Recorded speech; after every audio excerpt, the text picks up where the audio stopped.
And I think I remember that a lot, having watched IShowSpeed in Africa.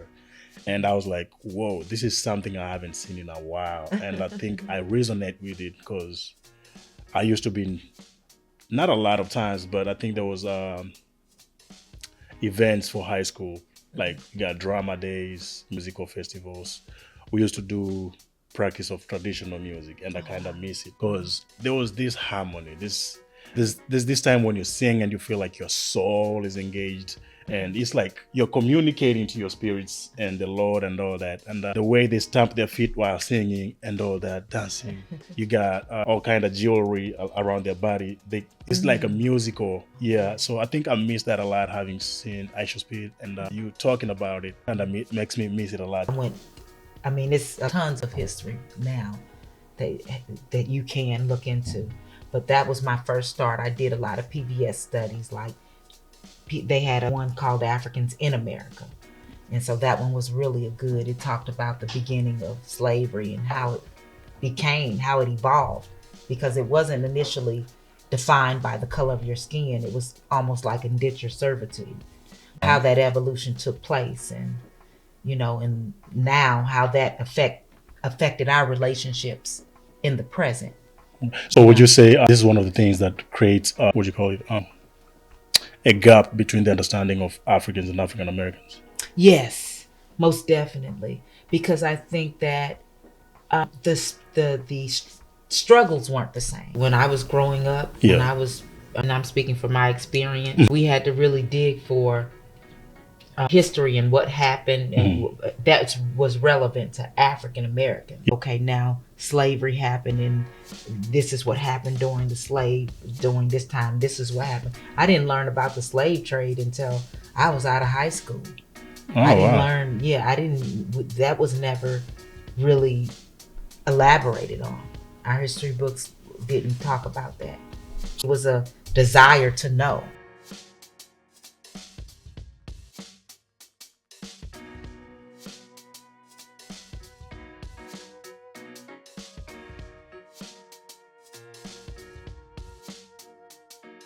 All right, guys.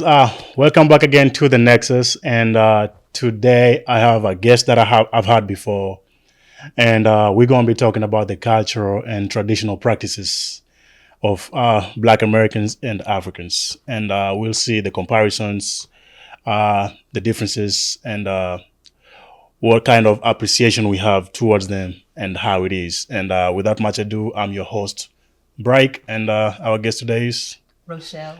Okay. Rochelle. There you go. So, how would I put this? Anyway, to the first question, how do you personally identify your culture identity? I would say my cultural identity is African American, meaning that a lot of my culture comes from church Mind moving you closer? African traditions like gospel music, but American as well. So I would define myself as an African American. Okay. And I guess for me, it's African. So there we go, the identity. What traditions did you grow up with that shaped who you are today? Most of my traditions were led by my faith, just by my Christian values, my faith. And that's what shaped a lot of who I am and my belief system.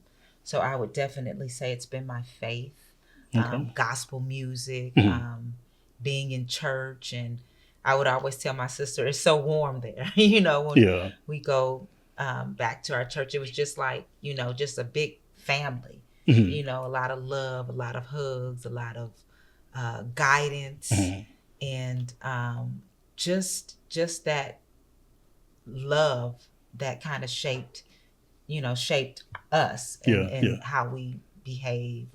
So I would say a lot of it had to do with my faith. Okay. Christian faith. Do you want to move it closer, or should I move it for you? Yeah, I mean, like. Okay, let me get it. Okay. Let's do this. If you think it's too close. Oh, that's fine. All right. Oops. All right. So yeah, so that's a good input. What would you say? How is it important knowing your ancestry to your sense of self belonging? I would say it's extremely important, just to know sometimes why we behave the way we do, Hmm. or our thought process of what we think. A lot of it comes back to our traditions, our family, our ancestry, or the things that we think, or just the relationship that we have, like I say, in America towards our counterpart. It comes back towards ancestry Yeah. and history. A lot of things I would question. I would say, well, you know why why is this or why that? And then when I started to do not just my ancestry, but just amateur history, Hmm. I understood why we behave and why our relationships are the way they are here in America. So I think that's extremely important to know, to know thyself, to know why we react the way we do, why we feel, why we have certain feelings the way we do. A lot of it is from passed down from our Generation to generation to generation. Yeah. generation. Yeah. Yes. Okay. Yeah. Um, if I have to ask, when did you first become curious about the African or the African American culture beyond your own experience or what you've been exposed to? I would say I started becoming very interested in American history, because we learned it when I went to school. Hmm. History was learned in it was segregated. It was in Hmm. chunks. Hmm. And so I would always question, well, what happened to this group of people, or what happened to? So when I actually started doing my own amateur uh, history, Hmm. I really began to unfold a lot about African history, Hmm. and just basically why we behave, why we have certain complexes about each other, why we behave the way we behave, Hmm. just the tradition, the music, everything is rooted in that history. Hmm. And so I'll say I became really interested actually when I got older, much older, maybe like in my 20s. I wanted to really understand African history and Okay. African American history. And then I began even like with the hymns and different things of how we are so uh, ingrained in music and um, speaking and different things of that nature, because we had to. Yeah. Back in that time we Yeah. had to be vocal, we had that was a way of expression. So it was probably in my 20s is when I became really interested So in you African spoke history. about music. I think this is one of the things that I've tried to decipher or understand. I think music kind of brings us back or pulls us back to the African culture or the African American culture. Because I think when you go into the back in the days, like you said, the old school songs, Hmm. you see they were singing in the house, and I think this is one of the things that I feel like if anytime I listen to either jazz, all kind of music, you're Hmm. like, I wanna hear more about this because it was Yes. pretty much a lot of lessons, regrets in between, but it was pretty much in the family base. Yes. So Yes. how would you say, like in your traditions, did you have that in your family? Like, did you guys sing songs in a traditional way? Yes. Oh, I mean, it was just filled with songs and Hmm. beats and drums. And um, I just, when we were coming up as girls, and we would go to my grandmother's house for Christmas, like I said, the first thing we would know is that there would be cooking and singing. Yeah. We knew that that was going to be, and that was home for us. Hmm. That felt like home. That gave us a connectedness, Hmm. a feeling of safety. Yeah. Things that you can depend on. I knew my grandmother was going to be cooking something, or she was going to be singing Yeah. something. So it was very much part of us.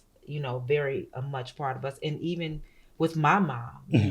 Hmm. singing. And even now we do it. We get in the car and we think of a song and we start harmonizing, but it's our way of connecting and our way of saying I love you, and that expression. So Yeah. it was very much a part of our upbringing. Yeah. And like I said, all of my uncles, either they play the organ or the drums or, some part of music, Yeah, you yeah. know. And so I think that kind of drew us closer to So each how do other. you say of how often do you think you practice that? Like nowadays, like you said, you get in the car and practice that. So how often would you say you practice that?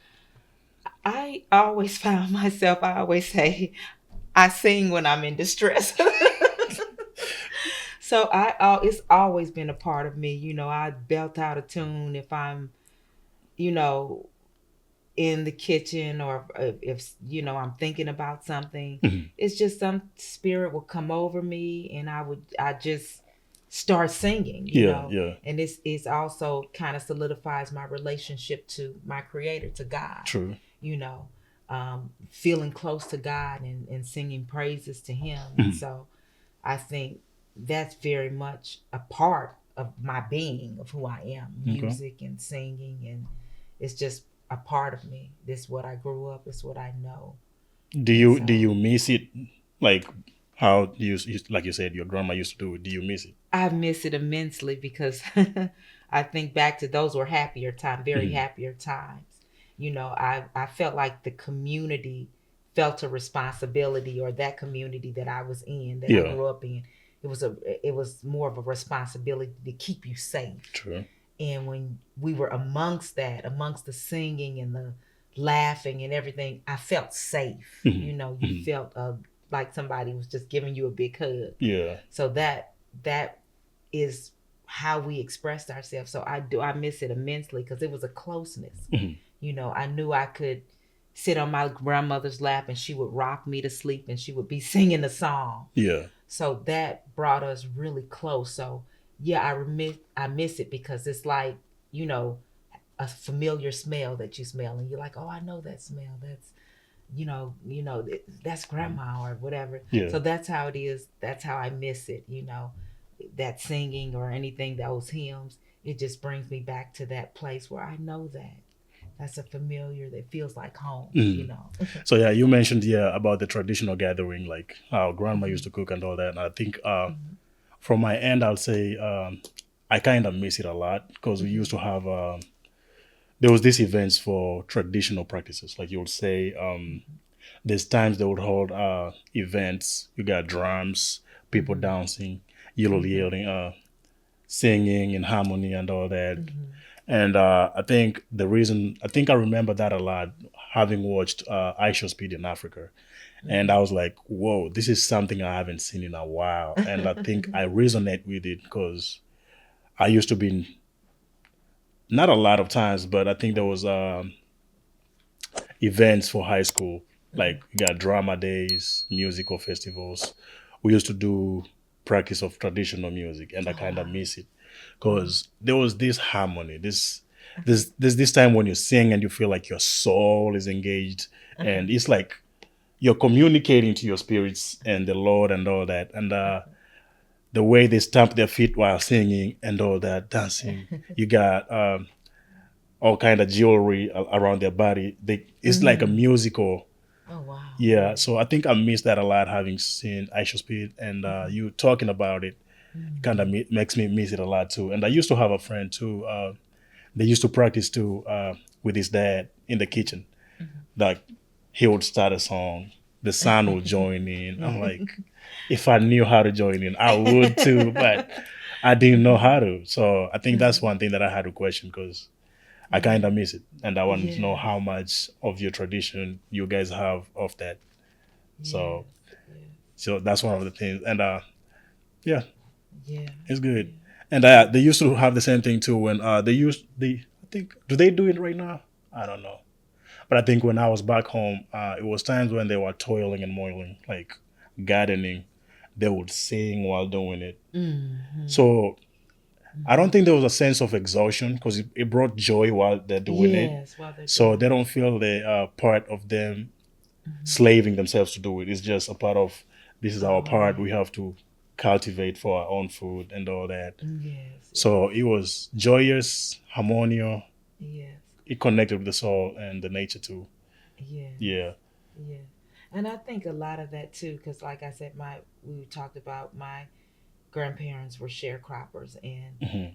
it's singing and crying out to the Lord was just what they did. Mhm. It was just an outlet, an exertion, and like you said, it was an elevation. Yeah. In a sense, it was an elevation. It was saying, God, don't forget me. Yeah. Lord, don't forget me. I'm here. You know, I'm your child. I'm your child. I Yeah. exist. I was here. Mhm. You know, so I think that was part of it, and that was their way. That was how they were allowed to express themselves. Yeah.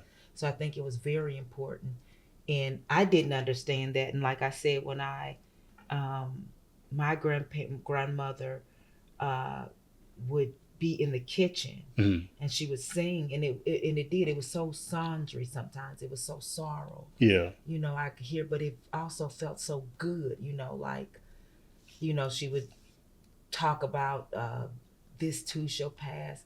God has not left me. You know, just different things that they were so deep. The Mhm. message was so deep. Mhm. And so it brought to like, well, what is she singing about? You know, when I look, but it also brought to me an elation too, like, you know, whatever it is, it must be good, and it's a warm feeling because it made me feel all those things when Yeah. she was doing it.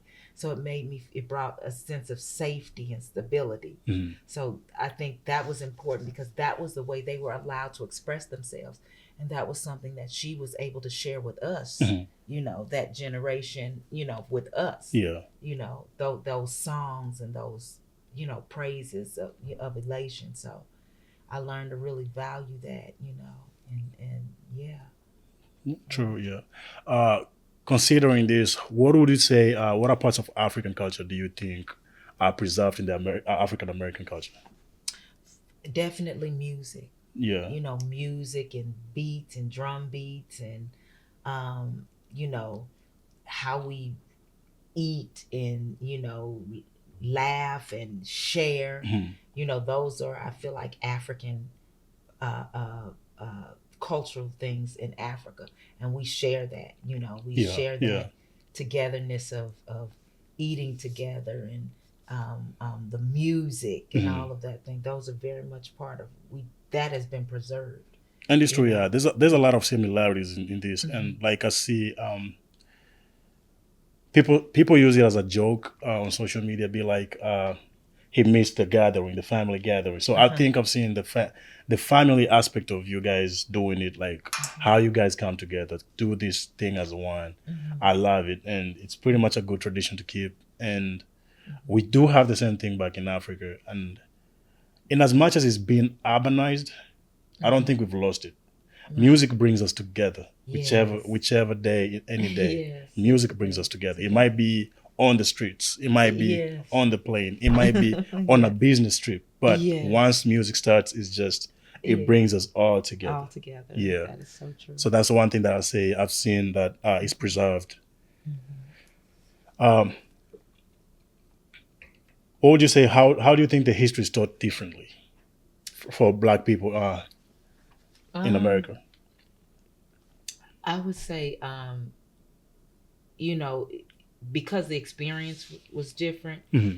um, a lot of African American history Hmm. we had to dig for. Like when I was growing up, when Yeah. I was, and I'm speaking from my experience, Hmm. we had to really dig for history and what happened and Hmm. that was relevant to African Americans. Yeah. So we really had to dig for that. And I think that, like I said, when I was in my mid 20s, that's when I really began to relate my own history to American history and to, but you know, I'm sure in African history because you the struggles were different that it's probably wasn't like choppy, it wasn't segregated history. Hmm. Our history was more segregated. You know, you talk about this chunk of history and then you talk a little bit about this, so it was almost like you're picking and choosing what history you're going to elaborate on. Okay. And then so it wasn't taught as a continuum, like, okay, this is happening and at this time this is happening too. It's talk, okay, this is in chunks, this is at this time, and Hmm. you know. So I would say that's how I learned in American culture. I didn't learn history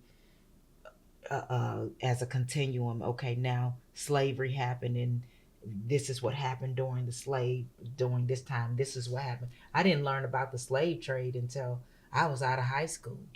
I Oh didn't wow. learn. Yeah, I didn't. That was never really elaborated on.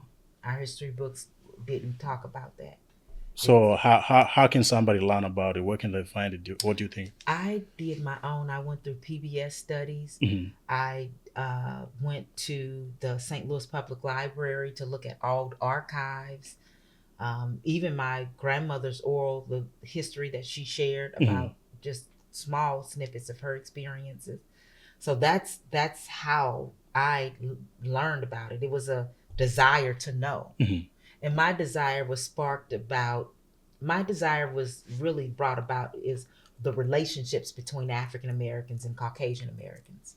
Why do we have those relationships? Why do we have uh, uh, those relationships in America at when I was growing up? Yeah. And I that's what really sparked my curiosity about you know learning about history. Hmm. And so when I learned about the relationships in the slave trade and um, how African Americans became slaves based on color, Hmm. because it wasn't a color institution at first, Hmm. then I began to understand the relationships that why we feel the way we feel now. Yeah. So it was more of a desire to want to learn that. So I had to kind of do my own amateur study, Yeah. So in do learning do you that. think there's books out there that dig deeper into the struggles of African American slavery and the struggles? Oh, yes. Yeah, yes. I've read the autobiography of Frederick Douglass. Uh-huh. I did a lot of, I would look at a lot of historians talk about history. Hmm. I did one called Africans in America. Hmm. That was and that one was, it went into detail about the beginning of, you know, Africans here Hmm. that weren't slaves, that were actually came along with Caucasian people to start this land, Hmm. find it new. So I just start digging into everything. I mean, it's tons of history now that you can look into. But that was my first start. I did a lot of PBS studies. Like they had a one called Africans in America, and so that one was really a good. It talked about the beginning of slavery and how it evolved, because it wasn't initially defined by the color of your skin. It was almost like indentured servitude. So Okay. how that evolution took place, and and now how that affected our relationships in the present. So You would know. you say this is one of the things that creates what do you call it a gap between the understanding of Africans and African Americans? Yes, most definitely, because I think that the struggles weren't the same. Hmm. You had your Africans still have their own land. They still have a identity in Hmm. that way, Hmm. where African Americans were, that was taken from us. Yeah. It was taken, that identity, and then we were placed upon, we had a new identity to assume. Hmm. We had to basically assimilate. Hmm. And that assimilation was basically, oh, you're all wrong. Yeah. You have to talk this way, you have to walk this way, you have to behave this way Hmm.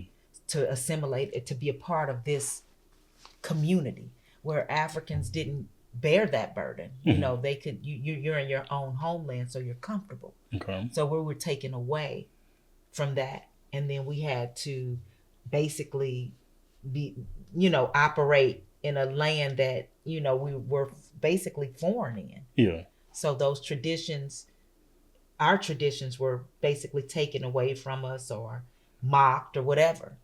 So it was basically the urge to assimilate, Hmm. to in order to be integrated into this new society, you have to assimilate. So Africans, they didn't bear that burden. They didn't have that. So I think in that, it makes you more secure, Okay. because when you're taken out and somebody is telling you that this is the way you're supposed to be, Hmm. and you're not you don't fit the bill, Mhm. and you have to be this way, you have to look this way, or you have to, that can create insecurity. Mhm. So in order for you to adjust in that new society, you had to assimilate, you had to be what what the superior was telling you to be. Yeah. So in African culture, they didn't have that direct burden because they were in their, Africans were in their own homeland, and they were able to enjoy their own traditions, and they weren't shamed for those traditions Yeah. because you're there in your own Yeah. homeland. You're back home. Yeah, you're at home. So I Okay. think that's the difference. All right. So, given this challenge, would you encourage the older generation to start sharing their struggles instead of feeling ashamed of it? Or Yes, I would say yes, struggle is good, and I would say that we're part of, instead of us trying to say that we're not a part, we're a part of American history now. Mhm. The things that our grandparents did and our ancestors did were important. Yeah. We're very much part of American history, and instead of shaming ourselves, because that's a lot of times what people did. Oh, they were slaves, they were insignificant or whatever, but they are very much part of American history, Yeah. So and it they're pretty much much. shaped you guys to what you are today. Yes, yes, and it shaped America. Yeah. It brought a consciousness to America, because if there was no struggle, if there was no person fighting for democracy, we did that. We Yeah. fought, our ancestors, and they fought for democracy and to bring life into the Constitution, to say all men are created equal, and all of those things that our ancestors and the people had to actually go out and fight for. So I think instead of being shamed about it, because Mhm. that's what happens. A lot of people, oh, they were shamed of the things that they couldn't control. Mhm. And I was sharing with my sister that even when I was little, I could remember, my great grandmother saying, you know, keep your legs closed, put your skirt down, don't do this, or because a lot of things happened to them and Mhm. they had no control. So they weren't in control of themselves at that time. There was somebody else controlling them and making their choices for them. Mhm. So therefore, they had to be very strict and hard on their children. Yeah. This is your fault if something happens to you, because they couldn't protect. So they did the best that they could. So a lot of things were brought into, like you said, shame, and it wasn't, they didn't want to talk about those things that happened, Yeah. you know. So yeah. All right. So people, the older generation out there, feel free to don't be ashamed. I mean, it's a lesson for the newer generation because if you don't speak about it, I don't think a lot of people will know about it. Yeah. So speak about it, let them know the struggles that you guys went through, so it doesn't have to repeat itself again. So they Right. can learn from it and they know how to counter before it happens. And also that you are part, of this history. We have such disconnectedness. Sometimes I feel like African Americans have such a disconnectedness to Hmm. America. Hmm. Like, oh, that's not, no, we helped shape this nation.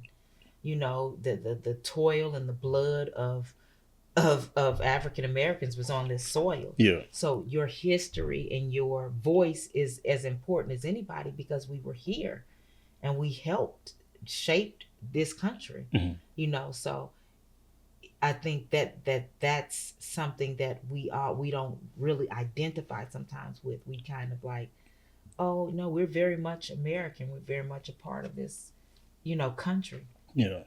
So Good. that's what I Good. would say. All right. Switching from that, how would you say the elders are viewed and respected in your community? Well, I think in African American communities, elders are, that's something that we hold fast to. Hmm. You respect your elders, you respect your mother and your father and your grandfather, um, or your days will be long. Your Yeah. days will Yeah. be long. So very much so in our individual family, I know that's something that is extremely important. The respect for our elders and respect for our grandparents and stuff, because with them carry wisdom. Hmm.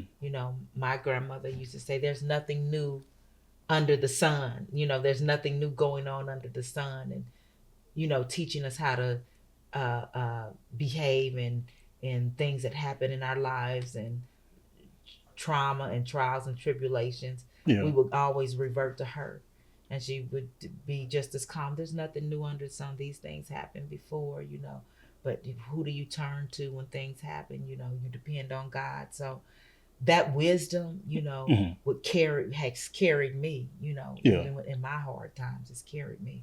So great respect for our elders. So I mean, but would you say it's practiced like nowadays as much as it used to be back in the day? No, no, I would say uh like my sister was saying, American culture don't really facilitate that. Hmm. Like most of the culture is uh branded towards Yeah. the young generation, or being young and fun and this and that. So words like wisdom and and trials and tribulations and things of that nature Hmm. kind of doesn't exist now. Hmm. Everybody wants to be young, fast, fun, and so they don't think of that. That's not culturally. America does not facilitate that respect for older generation. I don't, that. Yeah, that's true. I mean, Yeah. yeah, I see it. Yeah, like more than the younger generation right now, they don't they don't how would I put it? The right word. They don't practice the traditional Yeah. practices of back in the day. It's just Yeah. they consider that being old practice. Yes. Yeah. Yes. Yes. So, how do you say in your culture? How do you approach discipline and responsibility? A discipline, in a lot of our culture, just like my individual culture, my parents, they would talk to us a lot. They Hmm. would give us a lot of instruction, Hmm. and a lot of advice. Versus, I think, you know, some in some cultures is very disciplined and but my parents would always talk to us and Hmm. have conversations with us about, do you think you want to make this choice, or why, so it was always deep thought. It was always intellectual. Hmm. It was always um, things of that nature. and Yeah. and my father was a pastor, so he always would counsel. I would say he was always counseling us Hmm. and steering us in that way, so that the discipline came and the structure came in that form of counsel all the time. So Okay. that's And what I say. from that discipline, I think the older generation, the discipline in the house was mostly It it's was. either you do it my way or it's the highway. So Yes, you yes. either follow you or you don't. It's one way or the other. So do Yes, you think that yes. thing is being practiced right now? No, I think people are more. I think now people are more. They don't. It's a lot of different. It's psychology and everything with that Hmm. out.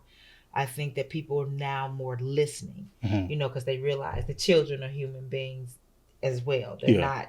not. Just you just order them around and make them, but really understanding them to make them be good citizens, allow them to be good citizens. And Hmm. so I think it's different now. I think it's more talking and nurturing and trying to understand, Yeah. you know, versus uh, because I think you mimic what you are shown. Hmm. And I think that discipline back in the day was more, I feel like it came from slavery, because you were beat if you didn't do. Yeah. So you imparted that on your children. If you didn't, Like what they did, they gotta right, do what you you ask them would to get, do. right, you would get a whooping or a spanking or get the switch. Hmm. And I can remember my my my grandmother said her great grandmother would just beat you beat you until you submit, Yeah. and tell you, she beat you for crying, she beat you for not crying, so everything was, you got a beating. But my grandmother never did that. I think that's why she was so different. She never raised her hand to us, because she didn't, that was something that she had experienced, and it was something that she never did. Hmm. you know we knew if she looked at us, if if she gave us a stern look, we knew we were in trouble. So hers was more that a sort of a loving kind of, you know, Yeah. thing. So yeah. Okay. All right. Let's talk about spirituality. What traditional spirituals or religious practices are common in the African American culture? For me, in our culture, is we're still very much active in church and singing and um, just music and prayer. Hmm. Prayer is a lot. So we those things are still very important in I think in African American culture. When things get hard, we pray. Okay. We Yeah. pray. Yeah. We sing. We cry out to God. That's still a very relevant practice. Okay. And So how many churches do you think y'all got? how many? Different religious? No, not even religions. It's pretty much religions, if I should say. Because I think if I use an example of Africa, we got Pentecostal churches, Mm-hmm. we got Catholic churches, we Mm-hmm. got SDA. That's the abbreviation, but I don't know in full what it means. Mm-hmm. We got there's another one I forgot. I know pagans are people who don't go to church, but Mm-hmm. there's another one I forgot. But it's pretty much like almost five. Oh wow. Yeah, Okay. the ones that I Religious prayer. know. Yeah, Okay. but in America, how many do you think are there?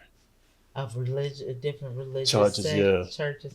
Oh, it's tons because we got, like you said, Pentecostal Mhm. and Jesus only. I mean, we have so many, so many different sects of religion. Mhm. We grew up in Pentecostal. Okay. So there was a lot of songs and singing and praising and modesty and things of that nature. So that's where we grew up. Those are our roots. Okay. Pentecost from the Pentecostal faith, Okay. Pentecostal church. Do you guys have these churches where I've seen them in Africa? I don't think I've seen them over here. But you being a citizen, have you seen the churches where people in church they'll be praying, but you got people facing the wall, some facing the sky or the ceiling, some facing the floor? Have you seen those churches? I haven't seen it, but I've experienced, when we worship, you see shouting, you see people, you see all types of things. Hmm. People shouting and they're uplifted, their hands are uplifted, God. So any kind of way that expression that you want to express to God, you know, I've seen it all. Do they speak And in tongues? yes, yes, speaking in tongues is something that's very common, especially in the Pentecostal church. Oh wow, I haven't Yes, seen them. I think that's why I'm yes, curious. I'm like, I haven't seen none yet. yes. That was something very big that we grew up on. We encountered that all the time, Yeah. on Sunday. Hmm. Uh-huh. Uh, how is the modern how are the modern religions blending into the traditional ones? I would say, you know, it was more structured. There were certain things that you couldn't do when I was growing up in Pentecostal. You couldn't have the. It was just a different. Certain things you couldn't say, certain Hmm. things you couldn't do, and certain things. But now, I think that's integrated. Hmm. You know, modern, some of the influence of hip hop and all of that is kind of infused now Hmm. because we see it now as just music, and we have, they stop demonizing it as, oh, this is worldly music. That's what Yeah. my grandmother used to say, this is worldly music, and Yeah. this is, but so now it's infused, it's just music to uplift us and to make us feel good, and to, as long as it's pronouncing the word of God, proclaiming the word of God. Hmm. So a lot of those hip hop influences and everything is now in church, part of, Yeah, I church think I see culture. them. I think some churches Yes. produce hip Mm-hmm. hop music. Yes. Yeah. Yes. Yes. Yeah. Mm. Yeah. What do you think are some of the misconceptions about the African spirituality? about African Yeah. spirituality.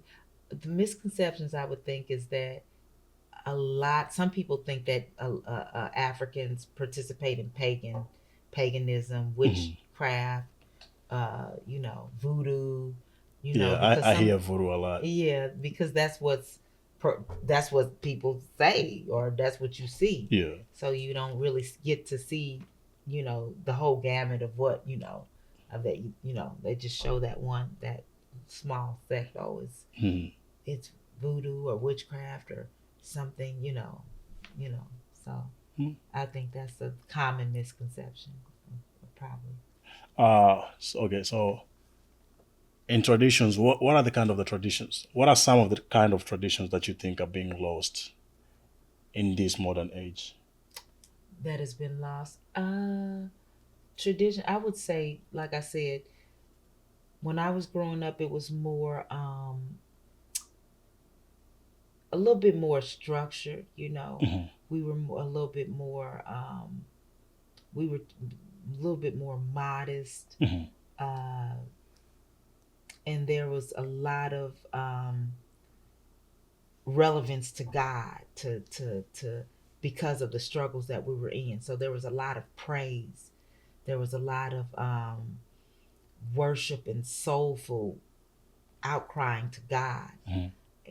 Now I think people are kind of, they steer away from that. It's more just upbeat. Yeah. It's just, music that lifts your spirit, but it's not that same type of ingredient of soulful singing, or it's kind of, pulling away from that. And how do you Yeah. think the younger generation, the modern generation, should how do you call it, relate to the traditions and the culture? How should they relate? Hmm. Given that it's slowly fading away. I think they should be open to it. I Hmm. think they should be open to more things. I think, with the younger generation, sometimes their proclamation is, "Oh, we're open minded," but sometimes they're not. They feel like, "Oh, well, that's irrelevant," or Hmm. "That's not, there's no need for that," you know. So I think that they should keep an open mind about it, embracing it, and trying to understand those struggles, trying to understand the connectedness of your grandparents and your ancestors, and why they believe and think the Things that things they that they used to used to. believe in. Yeah. Yeah.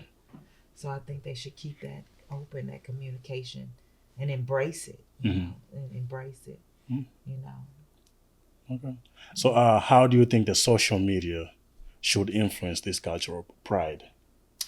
Well, social media is very influential. I mean, people are watching it every day, and I Hmm. think that just speak on it, take time out and speak on it. I see a lot of women coming out, especially African American women, coming out, and in their headdresses and Hmm. their, even, I was watching one podcast where the lady was explaining the tradition of black eyed peas, why people cook that, what it was for, and you know greens, why we did that, why we had certain traditions. So I think, you know, that's a great influence, Yeah. because people just don't know. Kids, they True. don't know. It's just not that connectedness. So I think more people speak on things, and they speak about these traditions, or why we did these things, Hmm. why we celebrated like this, or what this was for. I think that will draw more attention, Hmm. and they, oh, okay. Oh, so that's why grandma cooks black eyed peas during this time. Oh, Yeah. okay. I never understood that. That's why they sing in the kitchen or do that. But I think it needs to be Spoken spoken about. about. Yeah, Yeah. it And pretty has to much be. practice all the time because I think Yes, the video spread out much more. yes, Yeah. yes. It will. And if we can use social media to for all kinds of influences, why not that? Hmm. Why not that for that? Preservation of that. Those cultural things. Those Yeah. cultural. Yeah. Yeah.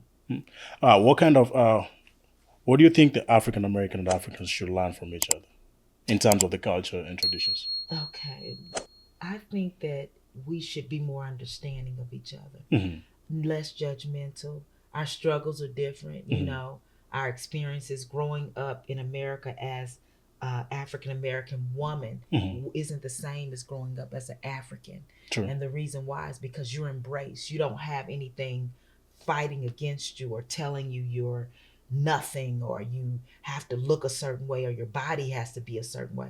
You're in your homeland, so you're comfortable and you're safe, you know. And when you're in when you're not, you know, when you're the greater culture is telling you that you have to be this way. So I think that understanding needs to come, you know. Sometimes that's where some of our insecurities come from. Our insecurities may come from those things that have happened to us, you know.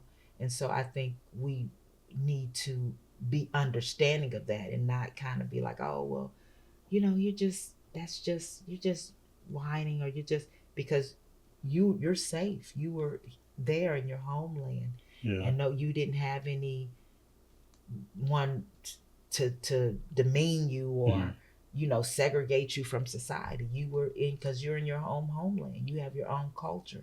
Your own cultures are embraced. Your own identity embraced. You're loved. You know, you're because you set that trend because you're in your homeland. Whereas in our homeland, you know, in this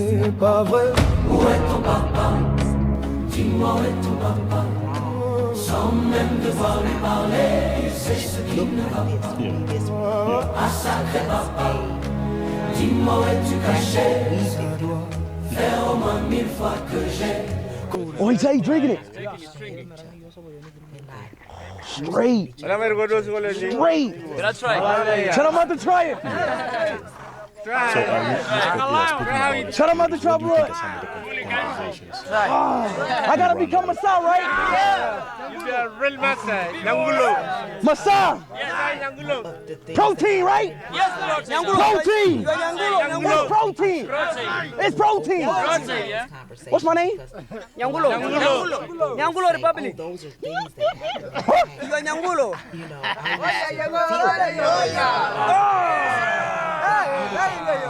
Oh! how did it make us? Oh! How did it develop? It's salty. How did it develop? Your name again, Nyangulo. I'm good. I had enough. Protein good. Oh, Chad, I just had blood. I'm really Masa. I'm Masa. Nyangulo. I'm Masa. But they had a lot of things that happened to them. My grandmother told me a story when she was a sharecropper. She said that, you know, they had finished cropping the land, picking all of the land. And Shot 223, she a baddie, rocks a link. Let me take her to the back, she wanna look at me. Shot 223, bear rock, movie scene. Baby, let's turn up in this party, what's a wedding ring? My same haters in the club, we blown. Trustful and mistrustful. You know, Man, this whole time, bro, they were made us giving us a fucking lesson. think Oh, you Africa can't be. was They may say they're your friend, but such a they'll, poor you know, country, bro. because Such a those things happen. place to you them. wouldn't They want to live be those at, things. bro. And so I think Speed that is those single-handedly conversations should changing be my had perspective because on life. people think, oh well, oh you're just Like the you're music in just Africa, overreacting, but you didn't the live culture, that experience. True. You didn't live those everything, things that happened. You every weren't single told those aspect things. of Africa And those just things weren't said makes to you, my insides you know. feel Yeah. so So good, you- bro. It makes me Those just want to things leave shape America, us, and we learn bro. from that. I feel history. like America And is So- that's how we the behave. trap. No, bro. So we should have these America is the conversations. trap. Then. The It's a American form dream of is the healing from trap. our past Everybody traumas else Yes, and for our not insecurities. It's free. Exactly, those things But not help us. Free from And we even America. do it in America's the modern-day problem, bro. psychology. When people are America's hurt the or fucking they're problem. abused, And I'm we ready tell to them get the to fuck talk. out of That's the here. thing. We Like, tell them to Speed, talk thank you, about bro. Yeah. to get it Thank out you. as a process. I've never seen an African celebrity treated that way by Black Americans here in America. That's how we treat people in Africa. IShowSpeed is getting nothing but love. Nobody's calling him any name. Nobody's saying anything about him. He's just having a good time. He's enjoying himself because he's home. IShowSpeed is single-handedly destroying centuries of negative propaganda done on Africa. All right, closing up. So, what tradition do you hope never disappears? Oh, music. Music.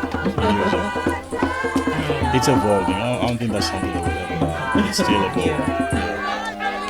That music is what connects us as well. I can remember, like I said, I like a lot of country music because my grandmother had this guitar and she used to beat on it. And it was country music. I mean, she was from the South, and it was that deep root country music. And it just, I loved it. You know, it was just like I said, every time she sung or every time, you know, it was just such a spirit that it came over me. What? That came, that was in the room. So I think music is a tradition of getting together. Hey, y'all know this song?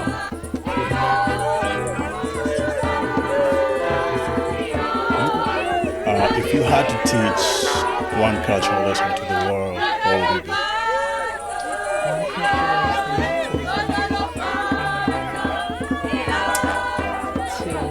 Hey, I know this song? More diasporans are returning, connecting, and investing in Africa than ever before. And while there are countless success stories, there are also unfortunate situations that could have been avoided. Due Diligence Africa is your essential guide to navigating the motherland with confidence. Whether you're traveling, investing, or relocating, this book gives you clear, practical tools to verify people, places, and opportunities so you can make informed decisions at every step. All right. And, it provides actionable frameworks for assessing credibility, spotting red flags, and avoiding costly mistakes. If you want to pursue the African dream safely, responsibly, and successfully, Due Diligence Africa equips you with the knowledge and confidence to do it right. Get your copy today at panafricanlifestyle.com.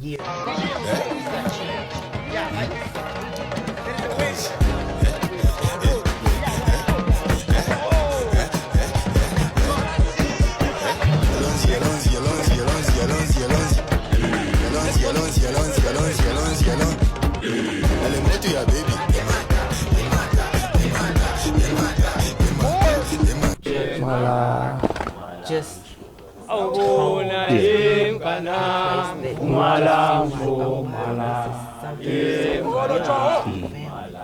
so I think, How you doing? Yes, I would tell them to. You had a friend. Do it. Get What do you into say? it, embrace it, Yeah. because you feel home. You feel like, True. this Oh, this is where I belong. I have a belonging. You know, now, you know, instead of trying to be something else.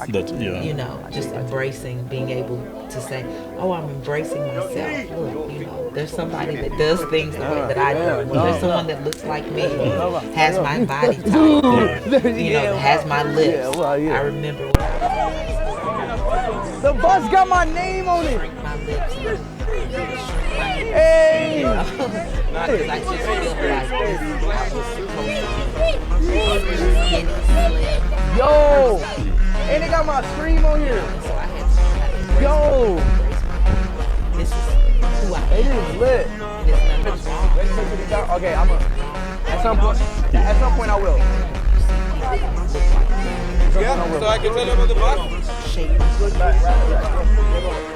Yo, we really in a Kenya bus right now, bro. Yeah, I would say the same thing too, because I've watched a lot of IShowSpeed snippets, and I've seen a lot of Black African Americans crying on social media saying they've been lied to about Africans, and it will be the same message for me too. Same thing we are here with the Messiah, and we're about to do a jumping contest. Let's go. Sometimes what you hear somebody saying, you might not know what it is, because the way they've seen IShowSpeed being treated, it's not like he's being rejected or nothing. It's just he feels at home. It's the same thing you say to. I didn't like that. You see. That's one thing I say to anybody. Practice it. And same thing to your sister too. I'll say she should become an ambassador for African Americans going back to Africa. So yeah, it's a good place to go and go out there, find out. I think we got our own differences, but it's just pretty much what we're being sold out to on social media. Yeah. So whatever somebody's trying to sell you, Yes. I've seen it. A lot of people are finding out what Africa is. It's not. Right. We don't live in bushes. We don't do all these misconceptive things people say. We got houses. It's modernized. I mean, every place got its own ups and downs. It's not the perfect, you'd say, as everywhere else, but it's still better than what it is being told of. Yes, Yeah. yes. what So it's being told, yeah. I guess that will be it for me. Not unless you got something else for our viewers. And I would say, this is what I would say also is that difference is not, we always look at, and especially I think we've been trained to feel this way in American culture, that difference is bad. Yeah, difference is not belonging. It's right, just it's a difference, yeah. But you belong is just right. And accepting and embracing your culture is not denying another person's culture. It's not saying, oh well, this one is bad, and that's what happened. I feel like within American culture and American history. Oh, if you don't look like me, if you're opposite of me, you're not beautiful. That's not true. Beauty comes in many different shades and sizes. Yeah. And so that's what I would say. Difference isn't bad. It because it's not, doesn't look like, because I'm not a size 2 and my lips are flat and I might, that doesn't mean that I'm still not beautiful. Or that just doesn't mean that they're, you know what I'm saying? Yeah. So we have to learn to say difference doesn't mean bad. Yeah. Somebody's cultural difference doesn't mean that it's bad, that you have to say, oh, this, you have to demean it. No. And I think that's what we do in America. I think with social media and like I said, even with the way we look or whatever, oh well, if you don't look like this, then you must not be beautiful. That's not true.